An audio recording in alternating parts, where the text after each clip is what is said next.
ছবিটা ভালো করে দেখো, এখানে একটা মায়ের কাছে শুধুমাত্র একটাই লাইফ জ্যাকেট ছিল, আর তিনি হয়তো এই লাইফ জ্যাকেটের ভরসাতেই তার নিজের সন্তানকে বুকে জড়িয়ে ধরেছিলেন, এই আশাতেই যে তাদের দুজনের প্রাণ হয়তো এই লাইফ জ্যাকেটের ভরসাতে বেঁচে যাবে। কিন্তু শেষ পর্যন্ত দুজনেই মারা যায়। এই ঘটনাটি ঘটেছে মধ্যপ্রদেশের বর্গি ড্যামে, যেখানে খারাপ আবহাওয়ার কারণে একটি ভর্তি ক্রুজ উল্টে যায়, যেখানে 9 জনের মৃত্যু হয়, আরো অনেকজন নিখোঁজ রয়েছে। স্থানীয় মানুষরা বারবার সতর্ক করেছিল, বলেছিল আবহাওয়া খুবই খারাপ, প্রবল বৃষ্টি হচ্ছে, ক্রুজটি সাইডে লাগিয়ে দাও, সাইডে নিয়ে চলে আসো। কিন্তু টাকা এমন জিনিস যেটা মানুষকে অন্ধ করে দেয়, আর তারা কিচ্ছু দেখতে পায় না সেই টাকার সামনে, শুনতেও পারে না, বুঝতেও পারে না সিচুয়েশনটা। টাকার লোভে সমস্ত সতর্কতা উপেক্ষা করে ক্রুজটি নদীর মাঝ বরাবর নিয়ে চলে যায়, আর খারাপ আবহাওয়ার কারণে, প্রবল বৃষ্টির কারণে বড় বড় নদীতে ঢেউ আসতে শুরু করে, আর ক্রুজটি উল্টে যায়। আর এই ভয়াবহ দুর্ঘটনাতে 9 জনের মৃত্যু হয়,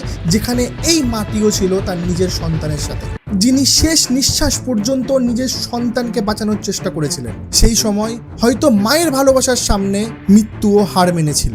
এতটাই মায়ের মমতা আর ভালোবাসা যে মৃত্যুও মা আর সন্তানকে আলাদা করতে পারেনি।